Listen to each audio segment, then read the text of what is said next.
Bien, nous nous retrouvons pour la suite de ces synthèses de cours sur l'éthique de Spinoza et aujourd'hui une vidéo un petit peu technique sur les preuves de l'existence de Dieu. Alors il y a trois preuves dans l'éthique ainsi qu'on peut le lire dans les propositions 4, 11 et le scoli de la proposition 11, la proposition 20 et son corollaire, et le second scoli de la proposition 8. Alors, quel est le contenu des démonstrations proprement dit? Comment se forment ces preuves? Si vous niez l'existence de Dieu, concevez, si cela est possible, que Dieu n'existe pas. Son essence n'enveloppe pas l'existence, cela est absurde, et donc Dieu existe nécessairement. Si l'existence est refusée à Dieu, alors on ne le conçoit plus comme une substance, car cette substance existe nécessairement, comme le montre la proposition 7. Cette preuve se fonde sur la substantialité de Dieu, et c'est donc une preuve a priori. On a objecté à Spinoza, Dieu existe nécessairement, mais ne pourrait-il pas en être empêché par une preuve contrariante? D'où la deuxième preuve de Spinoza. Pour toute chose, il doit y avoir une cause ou une raison assignable par quoi elle existe ou n'existe pas. Cette raison doit être contenue dans la chose, ou bien en dehors d'elle. Si donc aucune raison ou aucune cause ne peut être donnée qui empêche que Dieu n'existe, on ne pourra du tout éviter de conclure qu'il existe, nécessairement.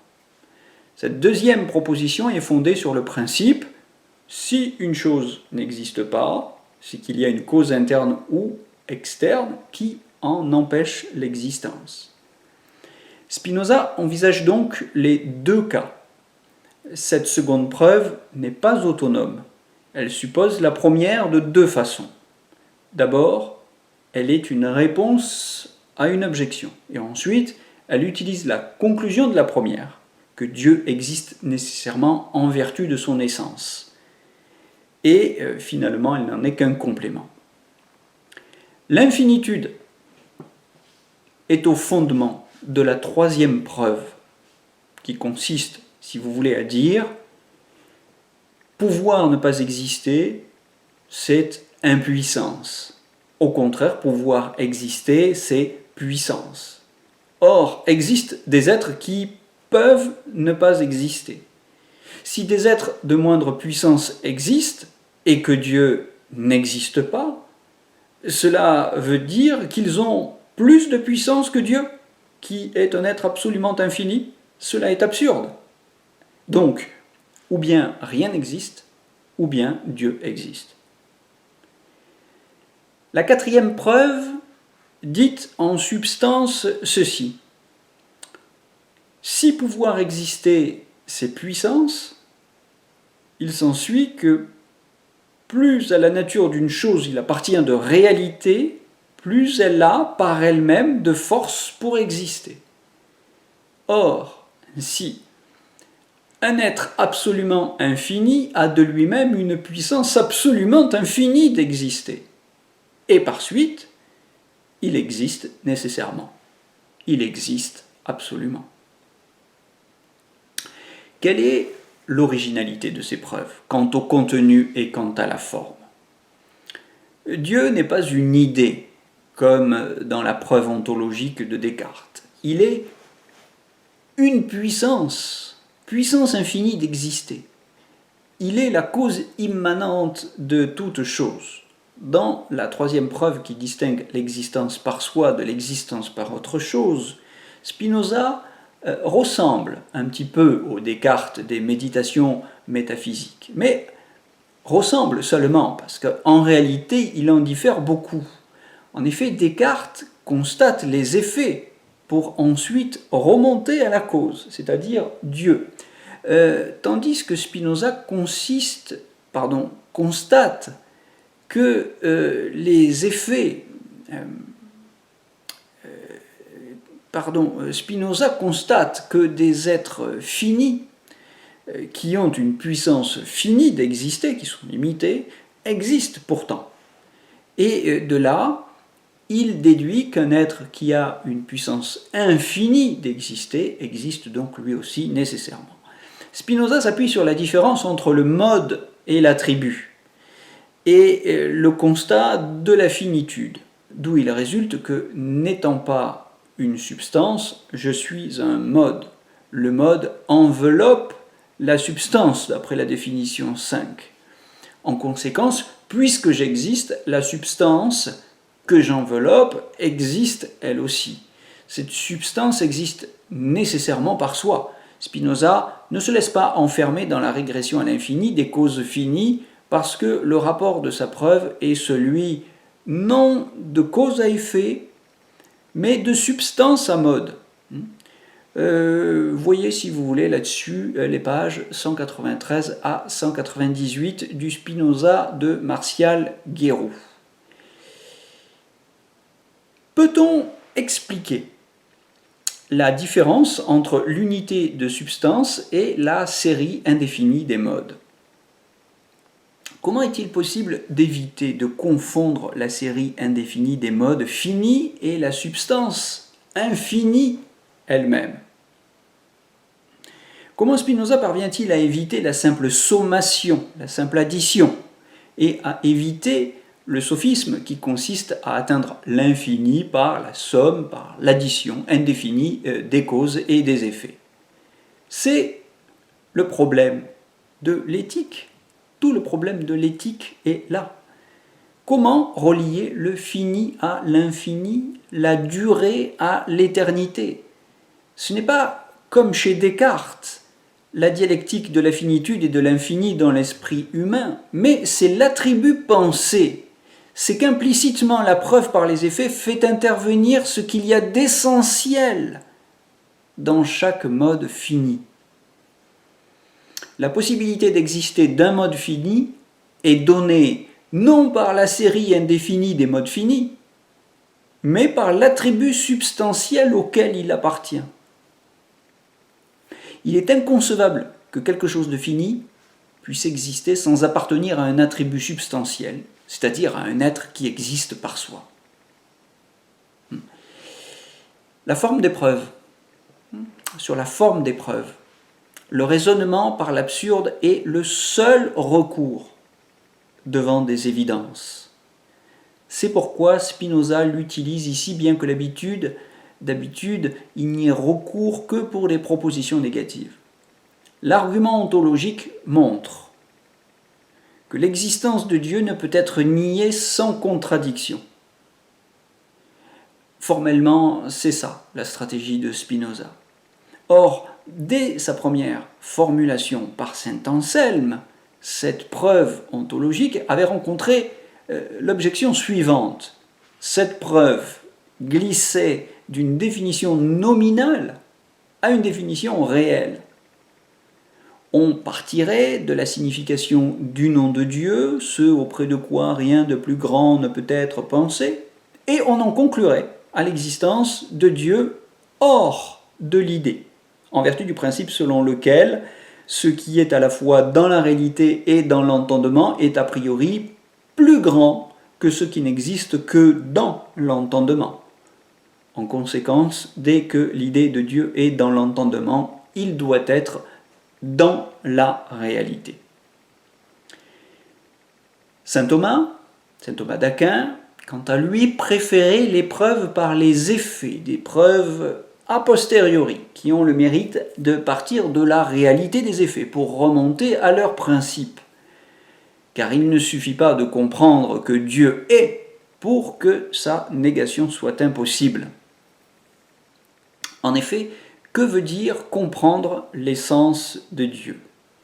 Il nous est impossible de comprendre l'essence de Dieu, dit saint Thomas, par un axiome quelconque. Il se peut que l'existence de Dieu ne soit que dans la pensée, si on s'en tient à l'argument ontologique. Or, il y a une différence entre l'existence nécessaire et l'existence commune, l'existence contingente.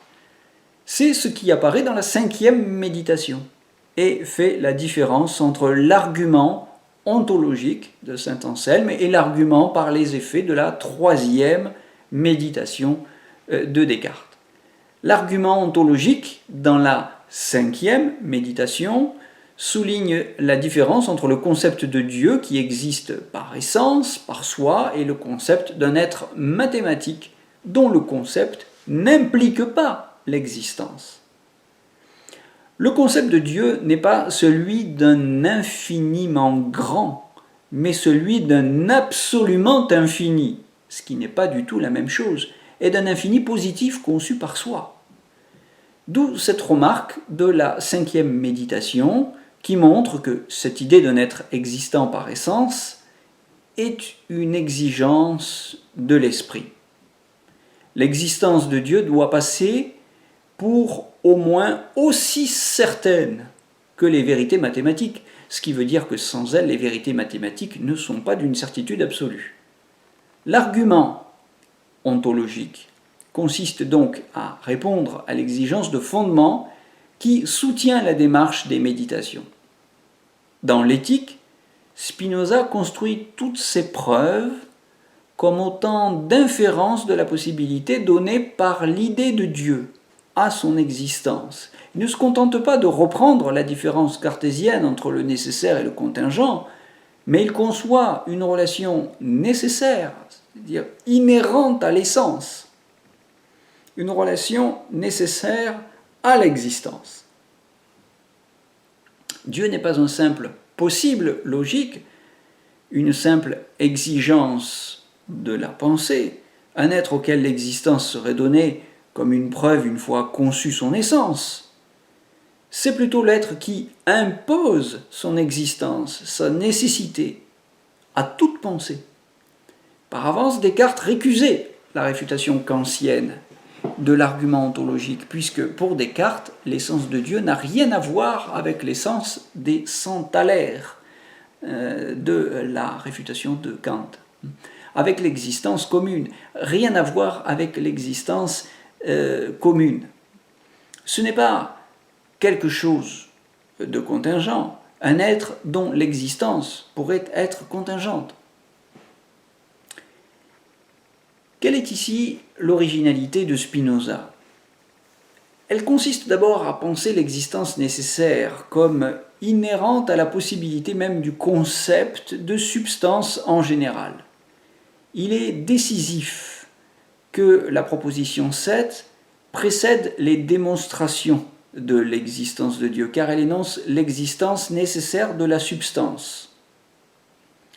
La proposition 7 stipulait qu'il appartient à la nature d'une substance d'exister. Il faut donc se souvenir, quand on lit les démonstrations de l'existence de Dieu, de cette proposition 7, car elle identifie substance et existence nécessaire. L'un des caractères formels principaux de la proposition 11 est d'opposer sans cesse le fini à l'infini, c'est-à-dire l'opposition entre existence nécessaire de la substance d'un côté et existence contingente des modes de l'autre. Cette opposition s'est faite d'abord à partir de l'existence nécessaire de la substance et de l'existence contingente des modes.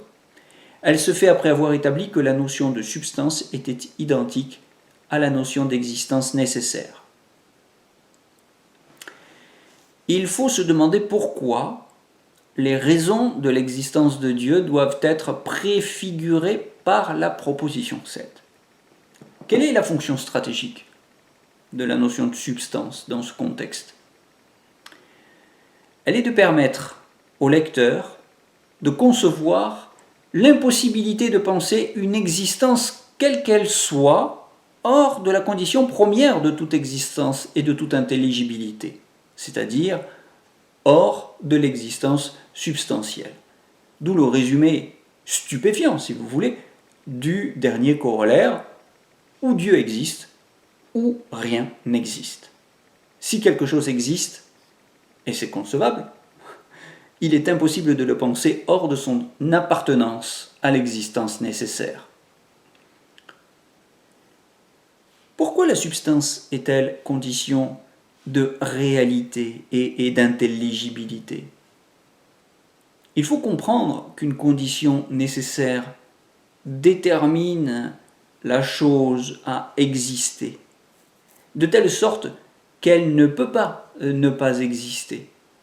La notion de substance est une application sans réserve du principe de raison suffisante. Il n'y a rien de contingent dans la réalité. Le Scoli 2 de la proposition 8 montre bien qu'en pensant la notion de substance en général, en soulignant l'inhérence de l'existence à l'essence de toute substance, Spinoza pense déjà Dieu. Mais il pense cette idée de Dieu en termes de puissance, qui fait exister, c'est ça une puissance. Elle fait exister de façon nécessaire tout ce qui peut exister. Spinoza pense que ce doit être la causalité divine qui est enfermée dans la notion de substance. Pourquoi Spinoza utilise-t-il le terme Dieu alors qu'il nie de cet être la plupart des attributs qui en font un être personnel, la volonté, l'entendement créateur? C'est parce qu'il y a un concept repris à la théologie, le concept d'être incréé. C'est le caractère incréé de la substance qui va permettre de passer de l'être à l'existence, dans les propositions 6, 7 et 8. C'est parce qu'une substance ne dépend que de soi qu'elle est nécessairement infinie et éternelle. L'existence sans restriction ni condition est d'abord reconnue par le concept de substance, avant d'être identifiée à Dieu. Encore fallait-il établir dans les 8 premières propositions que la notion de substance tient sa réalité de ses attributs, que ces attributs sont constituants essentiels. En somme, que la puissance d'exister d'une substance se conçoit entièrement sans eux. C'est pourquoi l'argument ontologique suppose l'idée adéquate d'un attribut quelconque. En faisant de l'attribut un être essentiel de la substance, l'éthique se donne pour but de fonder le passage de la possibilité conçue par la pensée à l'existence, le passage de la possibilité à la nécessité d'exister. L'éthique modifie profondément le concept de possibilité, le concept même de possibilité, puisque la substance n'est plus un opérateur abstrait, une notion universelle. L'homme n'est pas une substance, dira la deuxième partie. N'est substance que ce qui constitue la puissance effective d'exister et d'agir, sans laquelle aucun corps ne peut se produire dans la réalité. Du coup, la définition 4 devient un axiome nécessaire dans la proposition 9. À proportion de la réalité ou de l'être que possède chaque chose, un plus grand nombre d'attributs lui appartient. La démonstration tient en une ligne qui exprime l'évidence de la définition 4. De sorte que la première preuve de l'existence de Dieu dans la proposition 11 consiste à montrer l'impossibilité de nier Dieu en tant que substance constituée d'une infinité d'attributs. C'est l'impossibilité la plus radicale, puisque c'est l'essence la plus réelle, constituée par l'infinité des attributs possibles. Ce point est absolument central, puisque la négation de l'existence de Dieu équivaut à la négation de l'existence infinie, qui équivaut à l'impossibilité d'être quelque chose, de penser quelque chose, ce qui est absurde. Les 3 notions d'attribut, de substance, de Dieu finissent par être assimilées au fondement de toute possibilité, et c'est dans la deuxième démonstration que Spinoza va expliciter la notion de possibilité en l'appliquant à l'existence. En résumé, c'est une preuve essentiellement ontologique, qui passe par le concept de substance et qui présuppose la théorie de l'idée vraie comme représentative d'une essence elle-même concevable, en tant qu'appartenant à une réalité infinie, dont elle est une détermination. La possibilité n'est jamais, dans la deuxième démonstration, la seule possibilité, mais c'est ce qui détermine une chose à agir. Pour toute chose, il doit y avoir une cause ou une raison assignable. Pourquoi elle existe ou n'existe pas. Cette cause est ou bien dans la chose ou bien hors d'elle. La véritable cause d'une chose, c'est la raison pour laquelle elle existe. Il n'y a plus de différence entre cause et raison. La cause pleine, c'est l'ensemble des raisons pour lesquelles elle doit exister. Ensuite, Spinoza distingue deux cas. Cette raison doit être contenue hors de la chose, et alors la chose est finie, ou bien en elle, et alors la chose est infinie. Et c'est là que la définition de la substance converge avec celle de la cause de soi. La chose infinie est nécessairement celle dont l'essence enveloppe l'existence. La définition de l'infini est là. Pour un tel être, si aucune cause ne peut être donnée qui empêche son existence, on ne pourra éviter de conclure que cet être existe. Le passage de l'existence à l'existence nécessaire n'est légitime que pour l'être qui a en lui sa raison d'exister, c'est-à-dire l'infini. Tel est le contenu de la seconde preuve. La cause qui pourrait empêcher un tel être d'exister devrait être soit de même nature que lui, ce qui implique contradiction, soit d'un autre. Mais comment ce qui est d'une autre nature que cet être et n'a rien de commun avec lui pourrait poser ou ôter l'être, ou plutôt pourrait poser ou ôter l'existence de cet être? L'être infini ou infiniment parfait est cet être tel qu'aucune raison qui puisse ôter son existence n'est concevable en lui ou hors de lui. Nous voyons ce que signifie l'opposition du fini et de l'infini. Pour un être fini, la possibilité, c'est non seulement l'absence de contradiction, possibilité logique, mais aussi la présence, donc l'existence d'une cause qui pose l'existence de la chose. Exister, c'est être déterminé.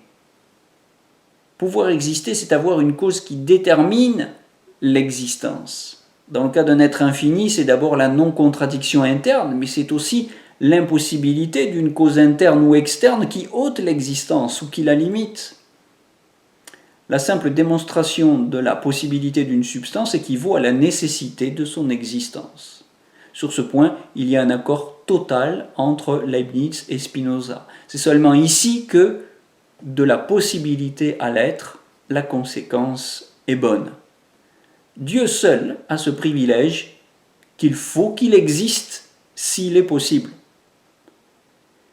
Mais il y a tout de même entre Leibniz et Spinoza une différence essentielle. Chez Leibniz, l'être le plus réel est constitué par toutes les perfections compatibles entre elles, ce que Leibniz appelle la compossibilité dans l'essence. Mais chez Spinoza, il s'agit d'attributs constitutifs de la substance, c'est-à-dire d'attributs dont on s'aperçoit qu'ils sont déterminés par la nature même de l'infini. C'est ce que veut dire le terme attribut. Tout attribut retient de la nature infinie un certain nombre de propriétés, notamment l'existence nécessaire, l'indivisibilité, l'éternité, la causalité par soi, de telle sorte que connaître une chose singulière, une détermination dans un attribut, c'est aussi reconnaître les propriétés de la puissance infinie de Dieu. C'est là que la troisième preuve prend tout son sens, car elle confronte la possibilité de la chose finie et celle de l'être infini, Dieu. Cette fois-ci, du point de vue de la puissance. En effet, la proposition « seuls des êtres finis existent actuellement » est absurde, car elle affirme l'antériorité du fini sur l'infini, ainsi que sa plus grande puissance par rapport à l'infini. Ce qui nous empêche de concevoir cette absurdité, c'est la tendance invétérée de l'esprit humain en tant qu'il est l'idée d'un corps à se représenter toute chose sur le modèle de l'étendue imaginative ou divisible. Dans la lettre 12 à Louis Meyer, nous trouvons cette argumentation reprise à un auteur juif du XIVe siècle. S'il n'existe dans la nature que des choses finies, c'est-à-dire des causes qui ne sont que des effets d'autres causes, il n'existerait aucun être à l'essence duquel il appartiendrait d'exister nécessairement. Spinoza commente cet argument. La force de l'argument réside dans cette supposition que les choses qui n'existent pas nécessairement ne sont pas déterminées à exister par une chose qui existe nécessairement. Cela est qualifié d'absurde par Spinoza, car cela implique une indétermination absolue dans les choses finies. En termes de possibilité, l'être nécessaire est ainsi l'existence qui contient la possibilité de toutes les existences contingentes. Et contingent ne veut pas dire qui a la possibilité d'exister ou de ne pas exister, mais ce qui n'a pas en soi la cause de sa propre existence, ce qui a besoin d'autres causes que soi pour exister, ou d'autres choses que soi, si vous voulez. Le mot cause et le mot chose, vous savez, ont la même étymologie. Ce qui a besoin d'une autre cause ou d'une autre chose que soi pour exister et pour agir. Mais l'être contingent, lorsqu'il existe, est déterminé à exister d'une façon certaine. Il est impossible qu'un être fini puisse exister sans l'affirmation préalable de l'existence absolue. Même conséquence chez Leibniz et chez Spinoza. Si l'être en soi n'existe pas, tous les êtres par autre chose n'existent pas non plus. Ainsi, rien n'existerait. Mais la différence entre Leibniz et Spinoza tient bien sûr à l'interprétation de la raison suffisante, qui n'est pas une raison, sous le principe du bien, du meilleur. Ce n'est pas la raison d'un choix, c'est la cause déterminante. D'où la tendance de Spinoza à identifier l'infini, ce qui existe par soi, ce qui est dans un attribut. Ce qui, dans un attribut, détermine les modifications. L'existence absolue n'est pas la conséquence d'une démonstration, elle est prise comme principe. L'être fini fonde la possibilité même des êtres finis en tant qu'il contient la causalité totale de leur production. L'existence est prise comme principe, elle est présupposée. En Dieu, l'existence précède l'essence, voire, si vous voulez, à ce sujet, le premier chapitre des Pensées métaphysiques. En Dieu, l'existence ne se distingue pas de l'existence, puisque sans l'existence, l'essence ne pourrait même pas être conçue. La démarche spinoziste résiste à la critique kantienne de l'argument ontologique, et d'une autre façon, sans doute, que Descartes. L'existence exprime, l'essence, exprime l'existence. Quand Spinoza définissait l'attribut comme expression, il ne disait pas autre chose. Les autres êtres peuvent avoir l'essence sans l'existence. Dieu n'est donc pas une simple idée.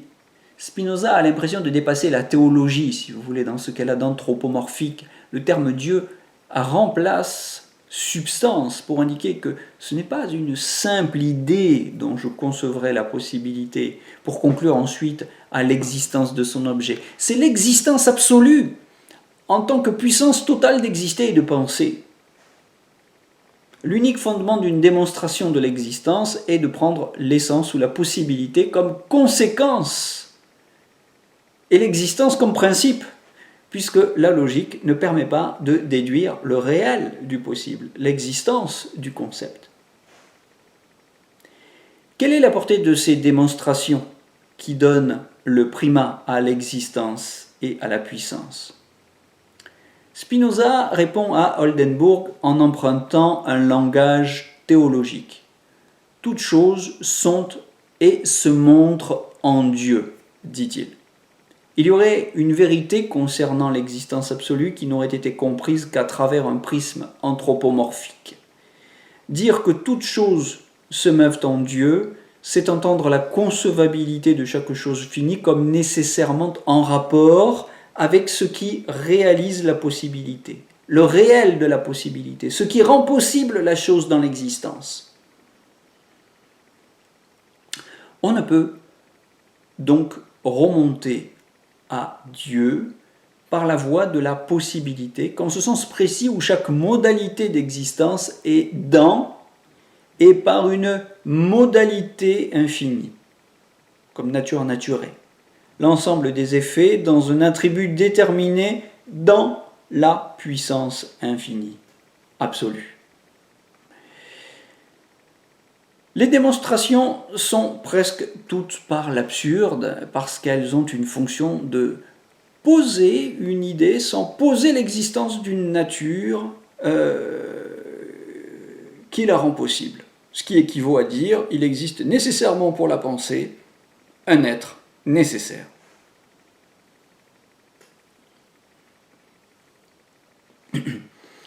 Peut-être faudrait-il dire que la première preuve, la preuve ontologique, doit sa valeur non à sa structure logique seule, mais à son caractère réflexif, en ce sens précis qu'elle va du réel à la possibilité, à la totalité existante qui s'exprime dans ce réel et le rend possible.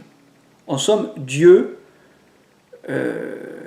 en Dieu, la possibilité, c'est l'indistinction de l'essence et de l'existence. En Dieu, cette possibilité est telle que rien ne peut être, ni être conçu, comme effet et détermination de cette puissance. La différence avec les autres métaphysiques est dans ce rapport entre l'être fini et les êtres finis et l'être infini. Entre l'être infini et les possibilités finies, qui ne sont pas de simples possibilités logiques. Dire que rien de contingent n'existe dans la nature, c'est dire qu'un possible hors de la réalité actuelle de la cause, antérieure à l'acte d'exister, n'a aucun sens. Parler de divers mondes possibles n'a aucun sens pour Spinoza. Toute puissance d'exister et d'agir est une puissance actuelle. Tout est déterminé dans un attribut parce que tout participe à un attribut de Dieu.